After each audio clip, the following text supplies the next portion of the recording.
Jack here. Welcome back to the Worldwide Railroad channel. I'm excited to run through the Volume 2 2023 Lionel catalog.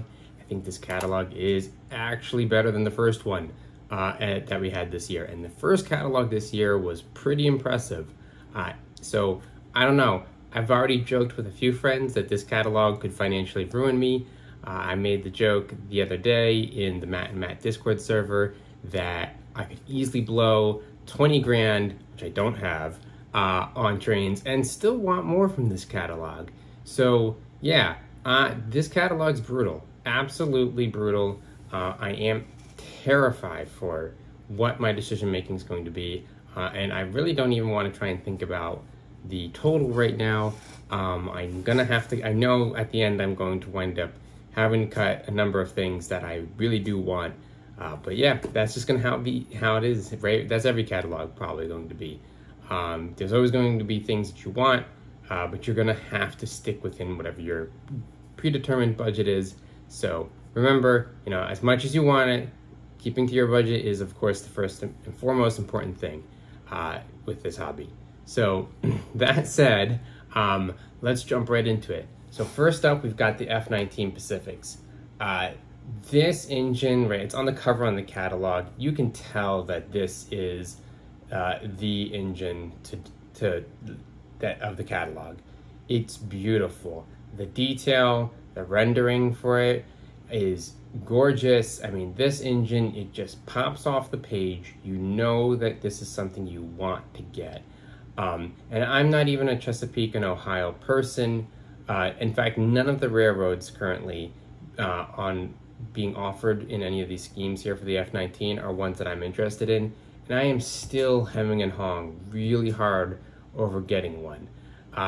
And on top of that, we go to the second page, and of course with this one, they had to do the Halloween and the Christmas scheme in it. And it's like, really? And it was already bad enough and difficult to try and pick one of these, especially when I'm not even in any of these, into any of these railroads. But you had to do it in the Christmas scheme and in the Halloween scheme. Okay, well, I guess I'm just screwed. Like, my wallet is just going to be murdered, cold blood, on the street, dead, dropped in the sewer. I think there's just no other choice to it. So the Halloween scheme, I think I'm going to actually have to finally cave and get a Halloween engine. It's just absolutely gorgeous. It's fantastic looking. And I think in a few years, this one is definitely going to be one of those engines that is worth more than what you paid for MSRP. And we are never going to get it again. Like, frankly speaking, I think the legacy Halloween engines that we have gotten so far are going to pretty much be one-offs. I just don't see Lionel coming back and redoing the legacy versions of any of the Halloween, and for that matter, the Christmas engines either. They don't do them frequently enough. You get like one or two a year, and there's so many engines out there. Why go back and redo the Halloween and Christmas scheme on something they've already done when they have so much to choose from? And that option list just simply grows year after year as they continue to create more tooling and everything. So yeah, I mean, I want a Halloween one, I want the Christmas one, I want one of the other ones. I don't even know which one I want. I do really love the Vanderbilt tender. So I think I would want to get one that has a Vanderbilt tender. And that's not even, talking about people doing custom runs yet, right? So we haven't even gotten to the custom runs, and God forbid, I'm afraid of what the custom runs are going to be for this catalog, because I think there's going to be a ton of them, and especially for like engines that you already want one or two different schemes for, you're just done. You're done. So I'm so much in trouble for this. I am terrified. So let's keep going. And then you've got the Chesapeake and Ohio, and you've got the whole George Washington coach car set. Like, the set looks great. I will say it is getting brutal on the cost of coaches here. I know I'm guilty. I do have third rail coaches, but they are third rail. There's a bit difference in terms of quality and the beauty to them. But yeah, these George Washington coaches, they look beautiful as well. So to anyone who's getting that whole set, you know, power to you. I'm sure this will be one of the best looking sets that come out for a long time. Going on, we get into the 2662 Malays. These look great. I mean, I'm super excited. Now, I will say, when I say they look great, I'm sure they will look great when the model gets out, but the rendering for this, it's like night and day with the F19. The F19, you're like, wow, that pops off the page. I love it. And you get to the 2662s and you look at them and you're like, who did the rendering for this? Like, I don't know about all of you, but I've seen video of the Western Maryland engine and F1309, and that engine looks amazing. And then I look at this rendering and I'm like, my God, I sure hope it doesn't look like that rendering, because then I'm going to completely and absolutely regret if I order that. So I am, fingers crossed, hoping that we are getting, you know, an engine that looks much better than what this rendering shows us. The rendering just feels like there's tons of detail missing. It just looks awful, frankly. And I wouldn't be surprised if the sales even, or at least the pre-orders for these engines are in some way hurt by the fact that the rendering is so bad that it makes customers go, like myself at least, and pause and say, do I really want this? Like, is it gonna come out like this, or is it gonna look better, right? It's hard to say, like, yeah, I really want this engine, but the rendering makes it look like it's like clunky and like not much for detail and all of that. So I don't know. It's going to be interesting. I'm definitely something that I hope Lionel addresses in like the podcast and some of the interviews that they're going to be having coming out in the next couple weeks about this catalog, because the way it stands now, it's just like, no, thank you. I mean, I really want one of these, but no. So yeah, we'll see. If I had to get one of these, if I do go with one, I'm probably going to have to do the Western Maryland one. I've not actually been to the Western Maryland Scenic Railroad. I am only a couple hours away from it, and I am planning to go this summer. So looking forward to actually finally getting to see it in person and not just in video. And then the question, of course, becomes, well, if I get the Western Maryland one, do I get the passenger cars and bleed out for that? I don't know. We'll see. It's so difficult, right? And with the F19s, and like, we haven't even got, this is just the second engine of the catalog. We haven't gotten even farther than that. So next up is the consolidation, right? These 280s, they look great. The rendering seems to be a lot better here. These are fantastic. They've got a variety of road names. I'm loving the look of these. I think the snowplow on the Colorado and Southern is great. I wish they would have given us that option for like this add-on snowplow for other ones as well. I don't know. For me, it would be cool if they created like sort of an accessory there that you can just sort of attach onto any one of these engines instead of it being stuck to one of them. That said, I do think you're going to see a lot of people order the Colorado and Southern. That snowplow is unique. We haven't seen it on any other engine before. I'm sure we're not going to see it on a ton of other engines in the future as well. So that's probably going to be a popular one. I'm sure the rest of these as well, for various reasons, will be popular. The Seaboard Airline, right? That boiler is gorgeous. The Black River and Western, I've seen lots of chatter about that, along with the Grand Trunk and Western. So, you know, these are great looking. I'm impressed with them. And on top of that, they handle smaller curves. So these are great for the modeler who does not have the option for the larger radius curves. And it seems now as well that like whistle steam is just the automatic default with all these steam engines, which is pretty awesome. That, you know, they've gotten to the point now with the technology and designs that they are able to just have that as, you know, an automatic for all of these legacy steam engines. And at 900, I think this one is pretty well, this is probably one of the most competitively priced steam engines in this catalog compared to what else we get offered. Especially when you look at, like, say, the F19s, those are, you know, I think they were 1300, and they're roughly a similar size steam engine to this. A little bit, they're a bit bigger, but still, you know, yeah, they're a bit more expensive. So there's that. The M1s, wow. I mean, Lionel bringing these back and doing this, you know, not completely new tooling, but like, you know, an update and all of that with this compared to the previous, I think they say M1As that they were the original ones that they had done. These look wonderful, although again, the renderings with these ones seem weird. It really strikes me as strange as to why the renderings are so, like the F-19, great. The Malays, down the tubes. The Consolidation 280s look great. Remind me of like what I just saw off the F-19.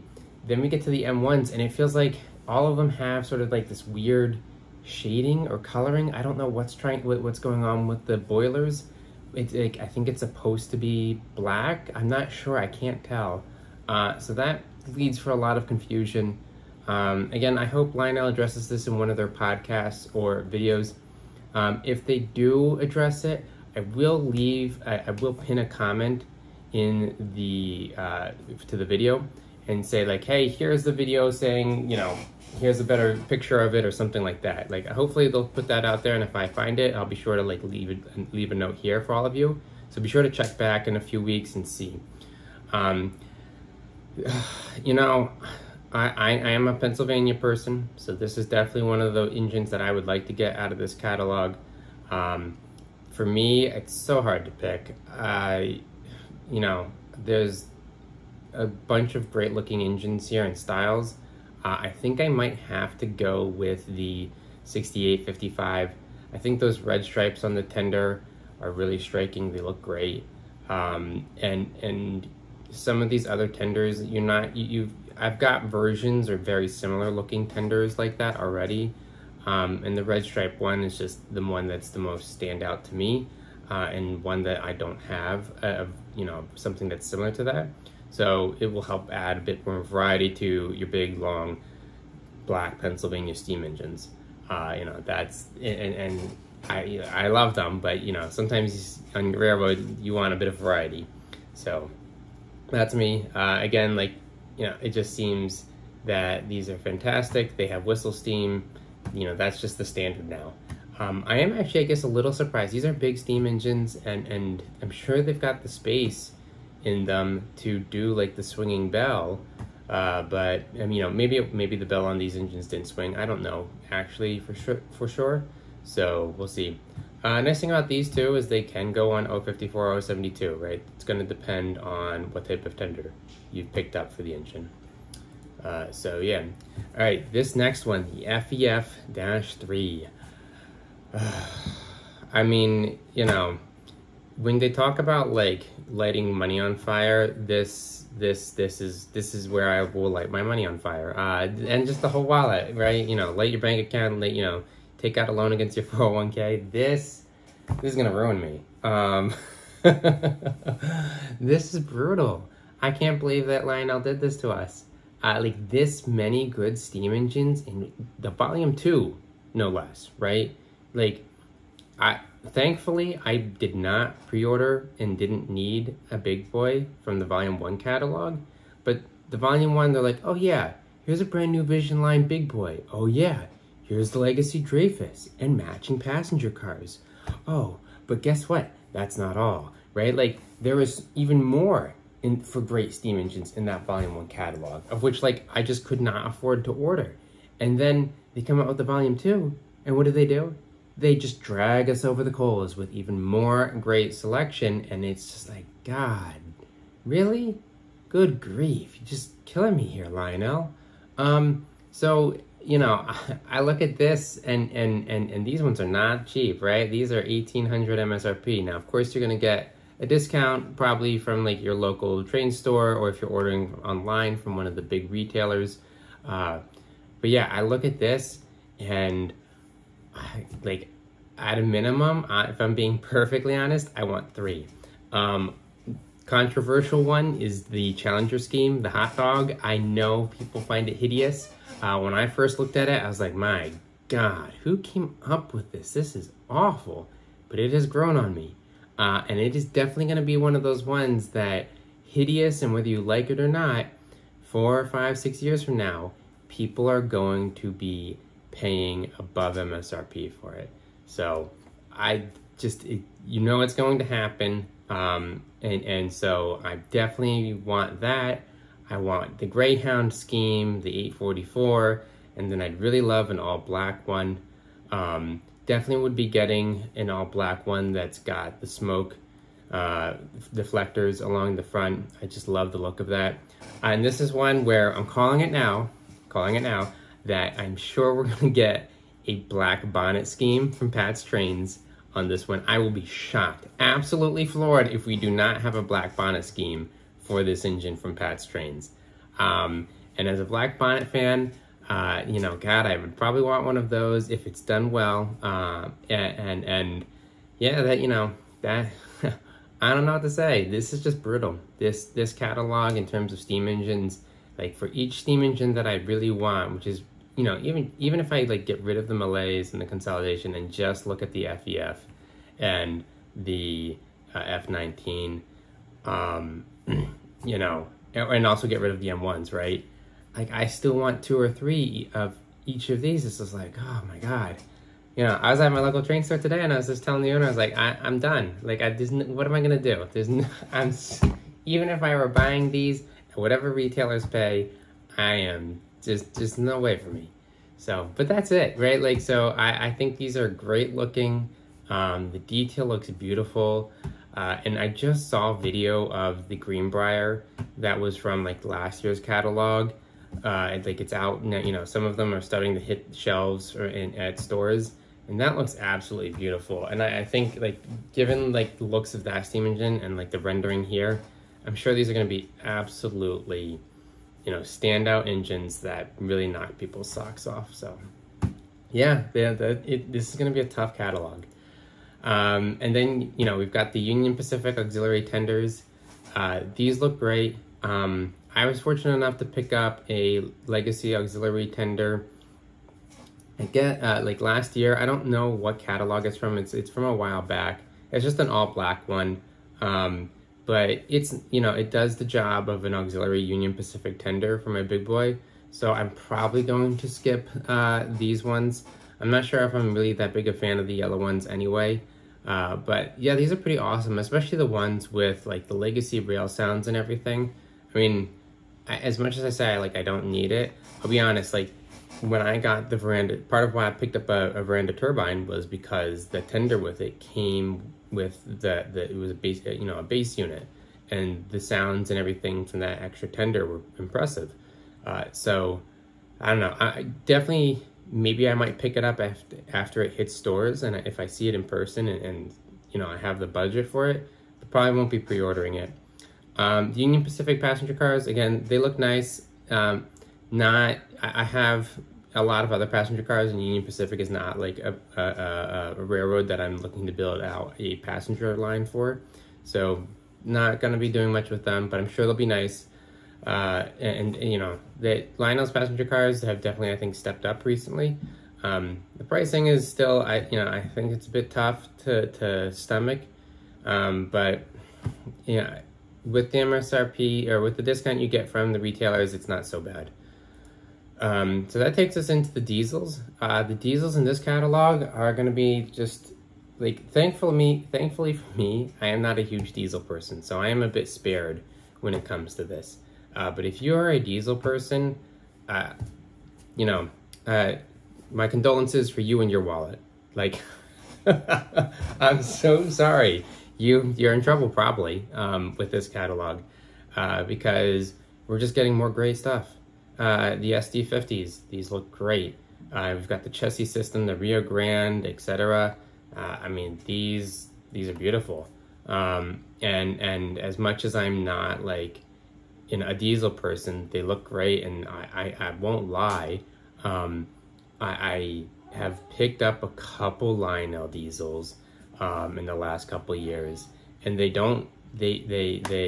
impress, right? They don't fail in terms of impressing you, and it's a ton of fun to run them. So it's one of those things where they're like, do I get the diesels or not? But like with the amount of I want from steam engines alone in this catalog, I'm probably just gonna have to pass on all the diesels. maybe I'll get lucky in some way, shape, or form, and I'll be able to pick them up later down the road. But yeah, that's probably it. The SD50s, these look great at 600 a pop. You know, you're gonna get a discount depending on it. Sorry, not 600. That's the super bass that are 600, but at 650 for the engine, that'll be great. And it's nice too, right? Now they're putting these together. You've got, depending on which road name you're looking at, you've got a powered unit, you've got a super bass unit, and then I think, is there one of them here that have a dummy unit? No, well, I guess the super bass is sort of that, right? But yeah, so you get like, if you don't want to spend the full price for 2 powered units, you can get the super bass unit. The nice thing too about the super bass units that I will say is if you are doing a big consist and you want that mid-train DPU, then you can get a super bass unit and stick it right there in smack dab in the middle of the train. You don't have to worry about, you know, syncing it up with the other engines and all that, or lashing it. Especially if you're like myself, right, and you don't have a legacy command control system, you're just using the Bluetooth app until Cat 3 comes out, which, you know, fingers crossed it's later this year. We'll see about that. But yeah, hopefully we'll get that later this year. But yeah, the super bass units, you can put them smack dab in the middle of the train. They give you that extra sound and realism without having to worry about causing issues to the train itself. So very cool, great to see. And next up, we have more Heritage SD70 Aces, because why not, right? Like you weren't already bleeding out from the previous Heritage SD70 Aces you bought, so you should buy some more. Yes? Yeah. Okay, great. So we're all on the same page here. Now, I will admit I did get the Black Bonnet SD70 Ace, and I love it. I didn't pick up any of the other Heritage units, or I shouldn't say other, but I didn't pick up any of the Heritage units. I would love to pick them up, but again, I have to be realistic with my budget, and like, I just can't pick them all up, can't pick them up, which is a shame, but you know, it may, if there was one, if they had bought like the Milwaukee Road, right, and had one in the Milwaukee scheme, I'd have picked it up in a heartbeat. And the Southern Pacific reminds me very much of that because of the red and orange, but yeah, I passed. Now, I will say this, being originally from New Jersey, the Jersey Central Lines one does call out to me. I think that blue and yellow is beautiful and striking. So yeah, I may have to go with the Central New Jersey powered one. It is interesting with the SD70 Aces, they did actually make non-powered ones here, and didn't make the super bass, which is, I guess, like, I don't know, it strikes me as strange to do super bass for the previous one and then, but not for this, and just do a non-powered one. I guess at least like the nice thing with the non-powered one is you can also, again, like do that mid-train DPU if you want, and you don't have to worry about trying to lash it if you only have the Bluetooth app like myself to control it. But I don't know, I guess it would have been cool to have a bass unit for it, but they don't, so c'est la vie. Yeah, but I may actually have to get the Central New Jersey for the Norfolk Southern. I think that one's beautiful, and being from Jersey, you know, it's you know, paying homage to my home state. So that's what it is. Jumping over to the GP30s. The GP30s I think are fantastic. These are definitely, I think, one of the best diesels we've seen in a while. And I'll preface that with, it's not, you know, one of the typical Alco looking diesels. It's that more boxy sort of looking one. These ones are great. They will operate on 031 curves. I know some of the other ones, like you can squeeze them around 031 curves, but they look a bit silly. Whereas these will operate on really small layouts. I'm sure they'll do an excellent job pulling, and they just look great. And I think they did a really good job. Like, they captured some of those extra details. For example, with the Pennsylvania unit having the radio antennas along the top. that extra detail. And then you look at, like, for example, the Alaska Railroad one has the orange like warning light on the front of the cab. So that's pretty awesome. I appreciate the fact that they're getting better at adding these different details based on the road name.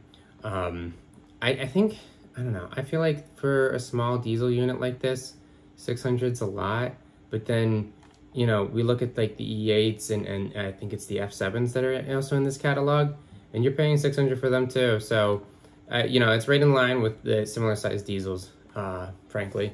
And it is cool, you get each one here has 2 different road numbers, so you can get 2 and run them together. Again, I guess what I'm not, I realize not all of them have that. I guess what also still strikes me though as strange to me is, so with the 40s, we have the super base units. With the SD70 Aces, we have just the powered and the non-powered unit. And then with these ones, we got just powered units. No super base, no non-powered. Like, I wonder, like, is there a certain rhyme or reason with Lionel in terms of how they decide whether or not a diesel release is going to get a super base or a non-powered or just be powered only? Anyway, would love to know like why that is. So let's keep going. The F7 AA sets and the MB units. I mean, these look fantastic. I think they will be great. I think it's absolutely brutal that they are doing these F7 units at 1200, followed with, hey, here's a super base B unit, and oh, here's, I think they are powered B units. I mean, I would assume at 600 that it is a powered B unit. So, actually, hold on. Oh yeah, it is powered. So it's a powered B unit. So it's like, oh, okay. So if I want the whole set to, an A, B, B, B, A, then it's like, just spend, 2.2 grand or so on that. I've already seen a lot of people say they're gonna get the blue bonnet because they've either got like the Menards or like, they want to do comparisons with the Menards and all that. The blue bonnet's beautiful. I think it's fantastic looking and striking. I mean, all of these on this page here, the first page with the Burlington and Frisco look great. But I think the real one that's gonna hurt people is not, and it's not the Boston and Maine, it's not the Rock Island. The one that like I just saw and immediate was like, wow, I don't even have anything for that railroad, but this might be the first, and that was the Great Northern. I mean, it's like you got the A's, you've got the B units, and then you've got the full passenger set. And the Great Northern ones, like, that harks back to like the post-war, with the Great Northern engines, that the F7s that they had. At least I think they were produced in the post-war, and not too long after, anyway. And they look beautiful. You get the full Empire Builder passenger set, especially like with these 21-inch passenger cars. They just look great, especially the full dome car. I don't know about any of you, but I have a few full dome like for Milwaukee from MTH that I think are like 18 or 19 inches or whatever, and those cars are just always stunning and fun to run. So having like the full dome along with getting the 2 other smaller domes here from, if you were to order like all of these passenger cars, I think will just simply be amazing and a beautiful train to run on your layout. So yeah, I feel if you are a Great Northern person, I'm so sorry. This is a set that you're probably going to want to order all of, and it is going to hurt. So my condolences to you in advance. Jumping over to the next engine, it's the Alco S2. These are great. I'm in the midst of building my new layout. I will probably have a small switching yard in there, and maybe when I have finally a small switching yard, I'll be a bit more tempted to pick up some of these smaller engines so I can run the switching yard and have an engine that's small that shunts cars around. But until then, you know, maybe I'd get one for like running a small loop somewhere outside of the layout or something. I don't know. Just these are ones though that, at least thankfully for me, I can pass on for now. But again, these are wonderful because they run on 031 curves. Now, and the one thing I will say that I really do love about these though is they do have the fixed pilots. That's huge. I wish Lionel would do more fixed pilots, and MTH as well, right? Like all of them could have, I wish would do more of the fixed pilots. I think it would just help add to the realism. I understand that it makes it a bit harder on smaller curve radiuses, but you know, it makes the engine look better, frankly, in my opinion. So yeah, that's that, right? Next up, we jump into the sets. The Lehigh Gorge Scenic Railway Legacy set is, I mean, it's gorgeous. It's a scenic set. Thankfully, I don't really have any desire for this, but it is great looking.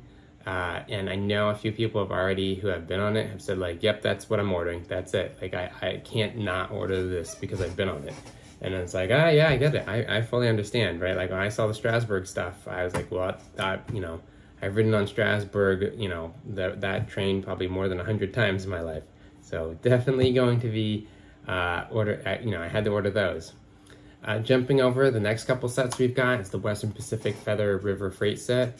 I think that and this M1 Manifest set are pretty good value. I think you're like saving around 100, 150 before any sort of discount from your store owner. With buying this set, as opposed to buying each of these cars here individually, and also the engine set. And then yeah, I mean, I'm almost 90% certain, right? Because like I think the Freight Sounds box cars, which we'll get into in a few pages, they're like 200, and the F7 set alone is 12, right? So right there you're at 14, and then you've got 3 more cars, which you're not buying those 3 other cars for $100, right? Like not brand new anyway. So definitely saving some money if you were to pick up one of these sets. They both look great. I mean, I don't know if I had to pick one, I'd actually probably go with the Western Pacific one, even though I'm more of a steam person. I do just love like the Western Pacific feather motif. So yeah, it's difficult. None of this is easy. Like I said, this is a catalog that's brutal. Everyone is making the jokes of just like, you know, their wallets are dead. That's it, we're done. Taking out mortgages, you know, or you're gonna have to take a loan. Oh God, I forgot about this set. The American Orient Express set, and this is a real thing, right? You're not gonna see this again either, right? If you don't order this in this catalog, the next time that you might have a chance to order it is going to probably be minimum 6-7 years from now. And that's if you're lucky, right? If this is a set that only gets, you know, like the minimum pre-order amount that they need to make the full production, they may not do it again for like another decade. And then trying to find it all and put it all together if you don't get it all now. Yeah, I don't know. The American Orient Express set looks absolutely gorgeous. This has definitely never been done before. You know, people are going like, well, is this a real thing? Like, it's like, yeah, it's actually a real thing. So yeah, definitely going to be one of those sets that, I don't know. This catalog is going to be very difficult. The last catalog wasn't so bad for me. Like certain things, like I wanted an Iron Hippo, but I was able to pass and like get myself past it. And I think I'll be able to find one later on. But there's a lot of stuff in this catalog where I feel if I don't pre-order it, you're not going to find it later on. I just don't. Things like the American Orient Express, I just don't expect it to be there. And then you get into the passenger, these other, you know, one-off passenger cars, like the Amtrak Phase 3 Station Sounds one. I will say this, it's a full dome, and I get that, and I know it has station sounds, but 500, even if it's 21 inches, for a full-length passenger car, it's a lot to, like, I mean, at that point, you're almost at the GP30s, right, or whatever it was. Like, you're $100 off of, like, a full engine, like a diesel engine. Like, really? It's like, I don't know. When I compare the two, it feels off to me. These training cars are gorgeous. Although again, they also are a bit like painful. Like I know they have like the sounds and everything else with them too. Like I get that. But like at, you know, 430 a pop, you know, you're getting close to the cost of a diesel. To me, that's just a bit tough to stomach. That said, I may cave and get the Milwaukee one. We'll see. But these are great looking, and I think they would add, especially because of like they have the classroom dialogue when stopped.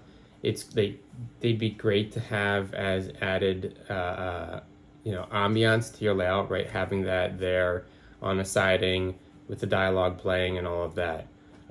So I think these will sell. I think these are going to be popular, and I'm willing to bet we're probably going to see versions of these with other road names in the future, especially if this round does well.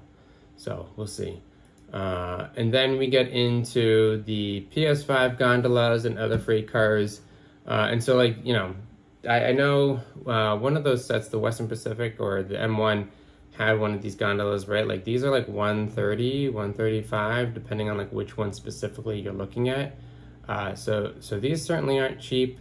And they look nice, but again, my biggest problem these days is there's just so much rolling stock out there, and I have a hard time picking up more rolling stock, and I already have a lot, and I didn't even, it's not even from buying it new. Like I've just picked up like some small collections from auctions at like great value. So we'll see. I mean, if something's there specifically that really like catches your eye, I fully get it, and I understand you'll pick that up. Double sheath box cars, they look nice. The Patriot Sound PS1 box cars, I mean, these are great. A 210 is a lot for a box car. I know that they play like the military march and all of that. I'm probably actually gonna wind up passing on all of these. I would love them, but my problem is this: I don't like to just get like part of a collection. Like if I'm getting it, I'm getting like the full set. I'd want to get all of them, and I can't be just chucking out 210 for multiple box cars. It just doesn't fit, especially when you've got like the steam engine and other things that you really want. It's just not going to work out for me. The 3-pack PS1 box cars are nice too. Right, getting $250 for those. Like, you know, that's I think the standard these days, basically, especially with the fact that it's got do these ones have sounds? Nah, these are just the pictures and all that. Yeah, but these look great. I think again, people will definitely want to collect these and buy these. And maybe I'll look at these again later, and depending on what I cut, maybe I'll have budget, but I really doubt it. And then we get into the composite 2-bay hoppers. Again, if you are running one of those road names and you need some hoppers, these look great. I'm sure they'll do well. You've got your PS2 CD covered hoppers. Again, I'm not really picking up rolling stock from this catalog, but I think these hoppers, at least some of these, I guess the singles and the 3-packs are pretty well priced compared to what we've seen for some of the other rolling stock. And then we've got the single sheath box cars, standard door. Yeah, okay, so just, you know, more box cars and all of that. Again, if you're really desperately in need of some more box cars, that's great. If you're not, you don't. We've got the John Deere stuff. I know there's some few people out there who love John Deere, so I'm sure they were happy when they flipped open to this page. So I'm, you know, happy for all of you who are those big John Deere fans. Congratulations. And I'm gonna leave it at that. I know there's still, you know, some of this other stuff here, like the line chief control and all that. And the non-part, or I guess they're calling it O Traditional now. I guess that's the new name for it, right? With the Line Chief stuff. I will just quickly say, like, I think the Line Chief things or items they've got in this catalog, they do look good. I think they have some pretty good pricing behind it, and especially the fact that it's got Line Chief 2.0. You know, it's definitely a bit of a step up. And it's great for anyone who looks at the legacy and just balks or doesn't have the budget for it.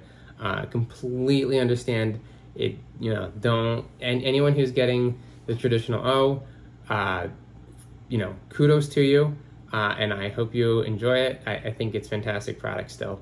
So thank you for watching. I hope you enjoyed this quick catalog review.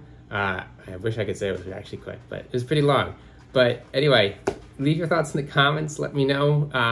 Is your wallet going to be spared by this? Did you see stuff that you like, or did you see stuff that you like, and you're wondering, you know, how many do you need to take out a loan or something against your 401k or anything like that for this catalog? And what custom runs do you think are going to come, right?